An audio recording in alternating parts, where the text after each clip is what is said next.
چشتی سراج حکیم صاحب کے آفیشیل چینل کو سبسکرائب کریں۔ رسول کے بھی 4 حق ہیں، بہت سارے حقوق ہیں، میں کوشش کرتا ہوں 3-4 حقوق آپ کے سامنے عرض کروں۔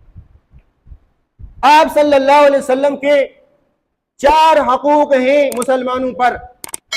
نمبر 1 کہ رسول صلی اللہ علیہ وسلم پر ایمان لایا جائے۔ یاد کرو، یہ سبق میں آپ سے سنوں گا۔ سب سے پہلا حق کیا ہے؟ کہ اللہ کے رسول پر ایمان لایا جائے۔ میں ہر ایک کی مختصر صرف ایک مثال بیان کرتا ہوں۔ آپ کو پتہ ہے کہ آپ صلی اللہ علیہ وسلم کی تمام اولاد کس سے ہیں؟ بی بی خدیجہ رضی اللہ تعالیٰ عنہ سے۔ تمام اولاد سوائے حضرت ابراہیم رضی اللہ تعالیٰ عنہ، وہ ماریہ قبطیہ سے ہیں۔ باقی آپ صلی اللہ علیہ وسلم کی تمام اولاد کس سے ہیں؟ حضرت خدیجہ رضی اللہ تعالیٰ عنہ، جو آپ صلی اللہ علیہ وسلم کی پہلی گھر والی۔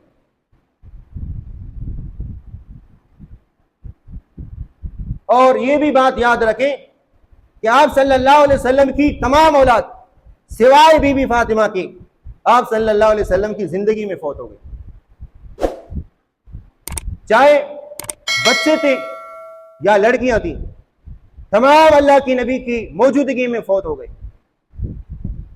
3 بچے تھے، بچپن میں ان کا انتقال ہوا ہے۔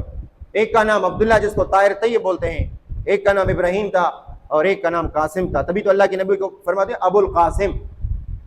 کنیت اس کو کہا جاتا ہے کہ جب بڑے بیٹے کی طرف انسان کی نسبت ہو تو ابو القاسم اس لیے کہا جاتا ہے کہ آپ صلی اللہ علیہ وسلم کے ایک بیٹے کا نام قاسم تھا، ایک کا نام ابراہیم تھا اور تیسرے کا نام عبداللہ جس کو طاہر طیب بھی بولتے ہیں۔ 3 بچے اور 4 بیٹیاں۔ ایک کا نام تھا زینب، ابو العاص کے ساتھ اس کی شادی ہوئی۔ ایک کا نام رقیہ، تیسرے کا نام ام کلثوم، ان دونوں کا نکاح حضرت عثمان رضی اللہ تعالیٰ عنہ کے ساتھ۔ اور چوتھی بیٹی اور لاڈلی بیٹی بی بی فاطمہ ہے، اور جن کا عقد نکاح حضرت علی کرم اللہ وجہ کے ساتھ۔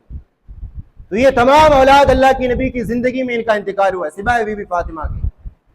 اس کا انتقال آپ صلی اللہ علیہ وسلم کی وفات کے چند مہینے 6-7 مہینے کے بعد۔ ایک مرتبہ خدیجۃ الکبریٰ رضی اللہ تعالیٰ عنہ کی ایک معصوم بچے کا انتقال ہوا۔ ہر ایک کی تمنا ہوتی ہے کہ میں اپنے مرنے والے کو خواب میں دیکھوں کہ اس کی کیا کیفیت ہے، کس طرح کی زندگی اللہ نے اس کو دی ہے۔ ہر ایک کی تمنا ہوتی ہے، ہر ایک کی خواہش ہوتی ہے کہ میں اپنے مرنے والے کو دیکھوں کہ اللہ نے اس کو کس طرح کی زندگی دی ہے، وہ کس طریقے سے جی رہا ہے، وہ اللہ کی کس طرح کی نعمتوں میں مگن ہے۔ ہر ایک کی خواہش یہی ہوتی ہے کہ میری میت مجھے خواب میں آ جائے۔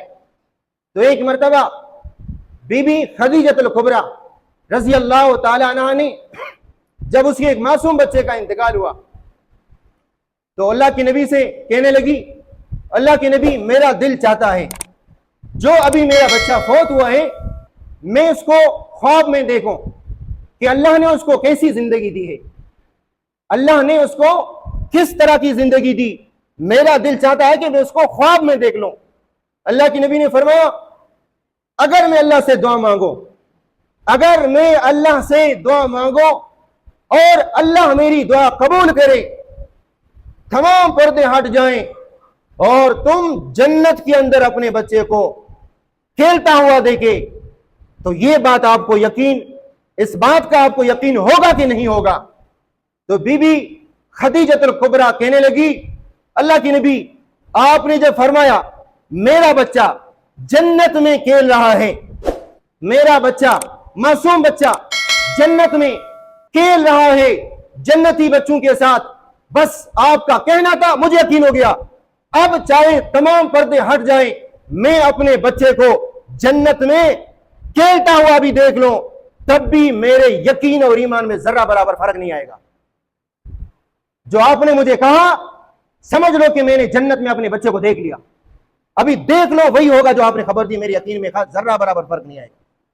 آپ کا خبر دینا ایسا ہے جیسا میں نے اپنے بچے کو جنت میں کھیلتا ہوا دیکھ لیا۔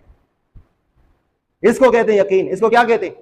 حضرت علی کرم اللہ وجہ فرماتے ہیں، میں اگر جنت میں